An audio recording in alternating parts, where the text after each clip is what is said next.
क्या आपने कभी सोचा है कि अगर अक्ल दाढ़ यानी विजडम टीथ बेकार है तो कुदरत ने इसे खत्म क्यों नहीं कर दिया? आखिर क्यों अक्ल दाढ़ आज भी हमारे मुंह में उगती है? असल में ये कोई एक्स्ट्रा दांत नहीं है और ये दांत कभी बेकार थे ही नहीं। हजारों साल पहले जब इंसान कच्चा गोश्त, सख्त जड़ें और सख्त अनाज खाता था तब उसके जबड़े आज से बड़े और मजबूत होते थे। उस वक्त अक्ल दाढ़ बहुत काम की थी। वो इजाफी ग्राइंडिंग मशीन की तरह काम करती थी खाने को अच्छी तरह चबाने के लिए। लेकिन फिर सब बदल गया। इंसानों ने आग दरियाफ्त की, खाना पकाना शुरू किया, अनाज नरम होने लगा, गोश्त नरम हो गया और आहिस्ता आहिस्ता हमारी जरूरियात बदलने लगी। और इसके साथ साथ हमारा जिस्म भी। एवोल्यूशन यानी इर्तका ने हमारे जबड़े को छोटा करना शुरू कर दिया क्योंकि अब इतने बड़े जबड़े की जरूरत नहीं रही थी। मगर यहां आता है असल मोड़। जबड़ा तो छोटा हो गया लेकिन विजडम टीथ का जीनियाती नक्शा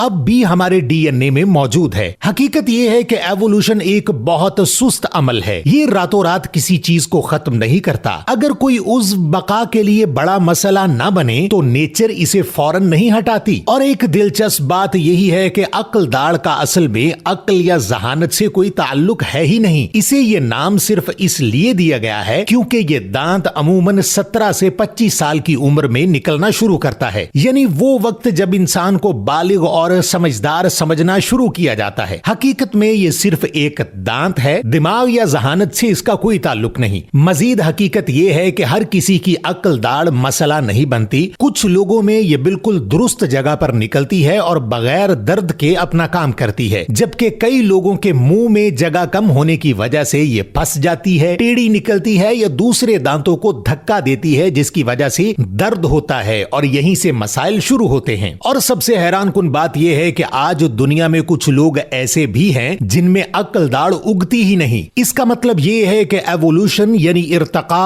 अभी भी जारी है। मुमकिन है कि हजारों साल बाद इंसानों के मुंह में ये दांत मुकम्मल तौर पर खत्म हो जाए। यानी अक्ल दाढ़ दरअसल हमारे माजी की एक निशानी है और शायद मुस्तकबिल में ये सिर्फ एक याद बनकर रह जाए। तो अगली बार जब आपकी अक्ल दाढ़ दर्द करे तो ये समझ लीजिएगा कि ये सिर्फ एक दांत नहीं बल्कि एवोल्यूशन की एक जारी कहानी है जो अभी भी लिखी जा रही है। क्या आपको अक्ल दाढ़ की इस हकीकत के बारे में पहले मालूम था? कमेंट्स में जरूर बताएं और मजीद ऐसी मालूमाती वीडियोस के लिए पेज को फॉलो जरूर कर लें।